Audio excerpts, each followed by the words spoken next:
Hello, this is Mr. Drinkful for the school. This video is for my awesome Year 12 Computer Science class and anyone else who's interested in some C# support. So over lockdown, I released some live.withcode.uk challenges for Python and also tried to develop it just recently for C# weekly challenges. So the plan for Year 12s is that I'll put 2 new C# challenges on compete.withcode.uk each week. And then we discussed today that I'd try and record a video for one of this week's challenges and also one of last week's challenges, so that each week you've got a bit of help with one live one and a bit of support with one from the previous week. So this week I will go through Even Steven and Stringy Container, but I won't go through Censor the Centaur. So let's start with Even Steven. Bit of background here, I've got 2 sons and I can never remember whose turn it is to do things like get out of the bath first or brush their teeth first or be the first to choose whatever. So we have a system where it's either an Even Steven day or an odd plod day. So today is the 12th of March, so it's an Even Steven day in my house. It's just one of those bizarre things in the Drink household. So we need to write a function which takes a parameter and it returns either Even Steven, capitals, or odd plod based on that parameter.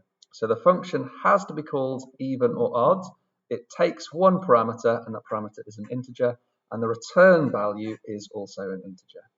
So it needs to be a public static int because it returns an integer. It has to be called even or odd. And then we have one parameter and it doesn't really matter what it is. Let's just call it number. Then we need to work out if it's even or odd. So we could say if it's even, then we're going to return Even Steven. Help. That's what we want to return. So how do we work out if it is even? Well, we have number mod 2. If that is equal to 0, so what does mod mean? It means you divide by 2 and you keep the remainder. So any number divided by 2, keeping the remainder, is either going to be 0 where it's even or 1 when it's odd. Otherwise, we want to return odd plod. So I think that this will work. Let's run it. It'll be embarrassing if it doesn't. Let's see. Oh dear, we just got 1 point. What's wrong? A compilation error because we can't convert a string to an int. Interesting. Oh yeah, sorry. I want to return a string, but I've said it returns an integer. That's wrong. We want a public static string. There we go. Let's run that instead. The suspense. Hooray, it works. This means that 4 of you have already done this challenge. If you watch this video and it helps you, the faster you do the challenges, the more points you get. But we can make it a bit more efficient. So we could do something like this. We could say return, and then we have our Boolean expression, number %2. And then we can check and see if that is equal to 0, that's either going to be true or false. We do a kind of shorthand expression, so the question mark expects 2 values separated by a colon. So this value means if this is true, so we can return Even Steven, or if it's not true, we can return odd plod. So that's just in one line. I think this is more readable. I'd always prefer the code to be readable rather than short, but let's see if it still works. And then we could probably make it even shorter. So if number mod 2, well, if we get rid of the equals 0 and we just say if number mod 2, that's either going to be equal to 0 or not equal to 0. So if this is greater than 0, that means it's going to be odd plod. Otherwise, this expression is going to be equal to 0, which means it should return Even Steven. It's an even number. So that's probably the shortest way I can think of to complete this challenge. Oh dear, have I got it the wrong way around? Let's have a look. Cannot implicitly convert int to bool. Yeah, so I can't do that. I have to have a 0 in there. Oh, now I've got it the wrong way round. So I could change that to be if it's equal to 1. If the remainder is equal to 1, we return odd plod.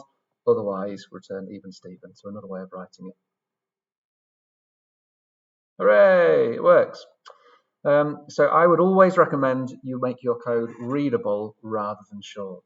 If someone else looks at this, they're unlikely to understand it. So we also said that we go through, where's the next one? String container. So it says write a function with two parameters which checks if the first parameter is a string which contains the second string. So a string is a data type that is text. The function must be called contains with a lowercase c. Okay, so it has to be public, has to be static so that we can call it without an instance of the class. And what's it called? Contains. What's the return value? It returns a boolean, so true or false. So static bool contains. Then we've got two parameters. It doesn't say what they need to be called, but they must both be strings. I'm going to call them S1 and S2. And we can do this one really simply because we want to check and see if this string, for example, hello world, contains this string, for example, world.